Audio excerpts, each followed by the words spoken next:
Hey guys, Bex here. Welcome back to our channel. Today's video is going to be essentially a best of wrap-up of the books that I read in 2016. The first three that I'm going to talk about are my honorable mentions. The first one is one of the first books that I read in 2016, and it's called Smoke Gets in Your Eyes. It's by Caitlin Doughty, and she ends up working in a crematorium after graduating from university, and it's just about her time working at the crematorium and how she ends up becoming eventually a licensed mortician. She also looks at the funeral home system in the United States and looks at funerals both in the US and other countries, how the idea of death and funerals has changed over time.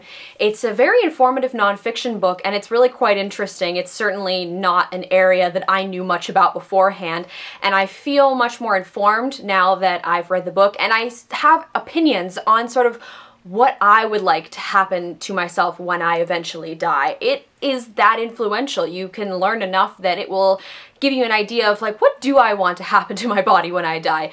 Very macabre, but it fits with the story. So if you're looking for a fun, but also kind of serious nonfiction that is going to teach you some things I'm sure you didn't know beforehand, you should pick up Smoke Gets in Your Eyes. The other two honorable mentions that I want to talk about are both young adult books. The first one is Exit, Pursued by a Bear by E.K. Johnston. This is a book about a cheerleader who's in her last year of high school, and right before the school year starts, she goes to a cheer camp so they can sort of practice, come together, see their competition for the upcoming year, and she ends up getting raped while there.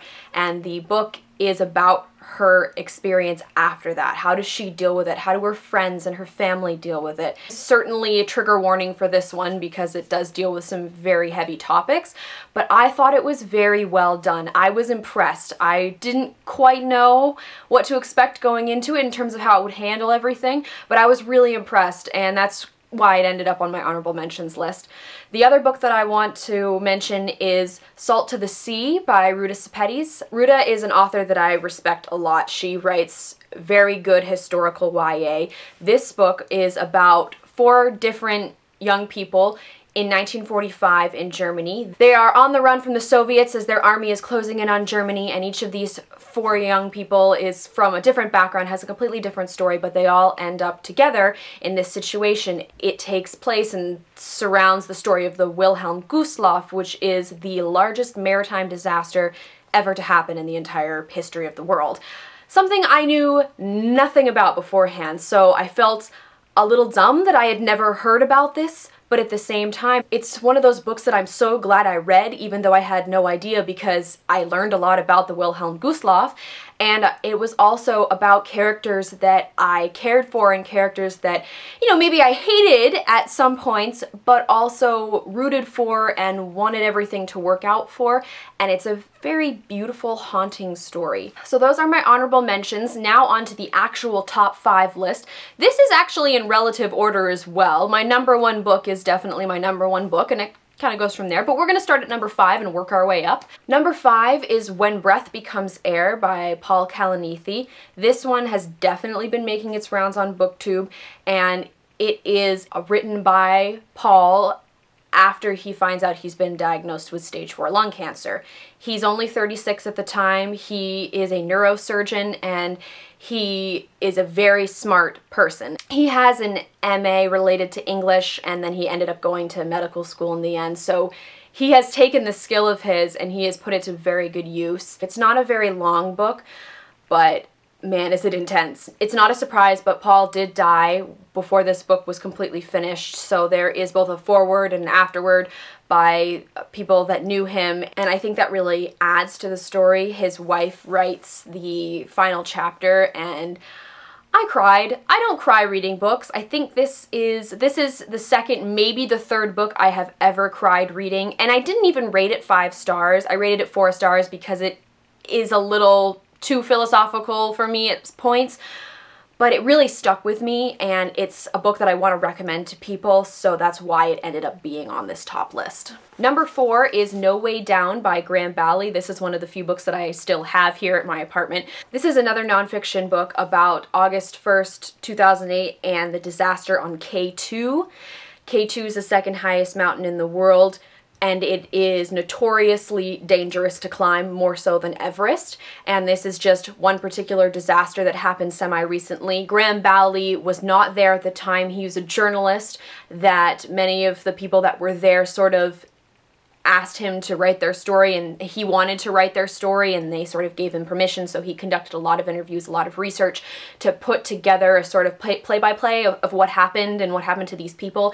And going into this, I knew I was going to like it. It's just one of those kinds of books that I enjoy, and it's also one of those books that you just can't put down, because even if the disaster hasn't happened yet, if that chain of events hasn't happened yet, you know it's going to happen, and so the entire time you're reading it, it's in the back of your mind, and you're constantly nervous and tense, but it adds so much more to the reading experience. And I read this book very quickly, fairly quickly compared to how slow I tend to read books these days, and so it absolutely deserves a spot on this list for the amount of time I spent just thinking about it and worrying for these characters and being completely gripped in by this story. Number 3 is Something New by Lucy Knisley. This is actually a graphic novel. I read a fair amount of graphic novels, but I'm not sure if anyone's ever made my top 5 before. I'd have to go back and look.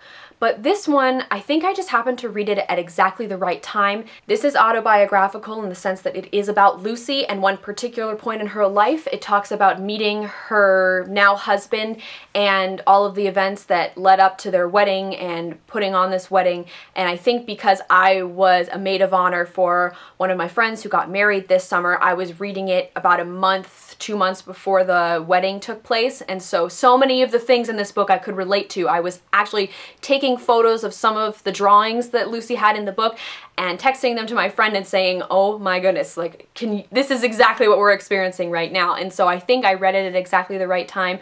I had such a good time reading the book. It is very self-reflective. It's not like a fluffy, fun graphic novel all the time. She does reflect on past relationships and the struggles of weddings, and talks about the fact that she wasn't always for marriage, but that at that time it felt right and she was ready to get married. I think different people can get different things from this book and enjoy it in different ways. Number 2 is Just Mercy by Bryan Stevenson. This is another book that got a lot of buzz on BookTube this year. Bryan Stevenson founded the Equal Justice Initiative, which is a legal practice that looks to help those who are poor, wrongly condemned, or maybe have been sort of left behind and forgotten by the justice system. It is another nonfiction book, as I do love my nonfiction, and it is very disheartening and yet uplifting at the same time. He tells many different stories of people that he's met, helped, or tried to help, and how the justice system in the US doesn't help them or doesn't work for them, even when they are maybe innocent and never did commit the crime. He has one particular person that he focuses on throughout the story, throughout the novel, that he keeps coming back to, and interspersed in there are a bunch of different stories about other people, and it is a very good read, and it's very timely for a lot of what is happening right now in the US. If you're looking to read something that gives you a different perspective on a situation that you have never been in, this is the book you need to read. I think it should be required reading for a lot of people, help people empathize and understand other people's plight so we aren't so quick to judge.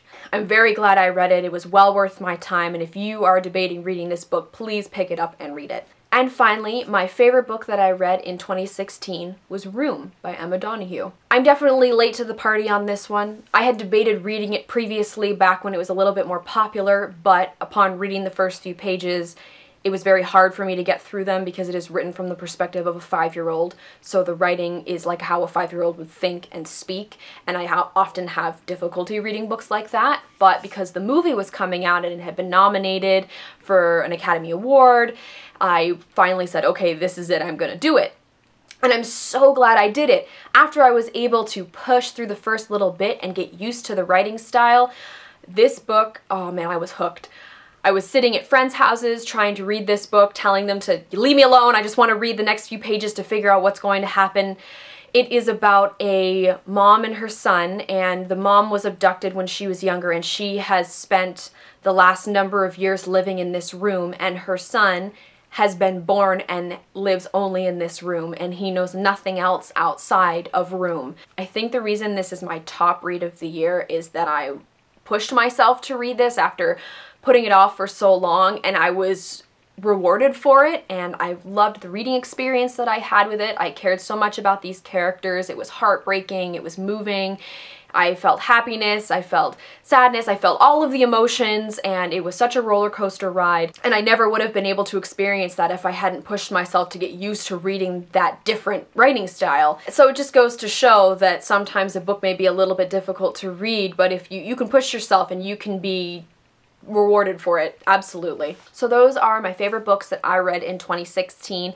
Please let me know down below what your favorite book was, or maybe your top 3 or 5 if you can't choose. As always, all of the links are in the doobly-doo. Thank you guys very much for watching, and I'll see you later.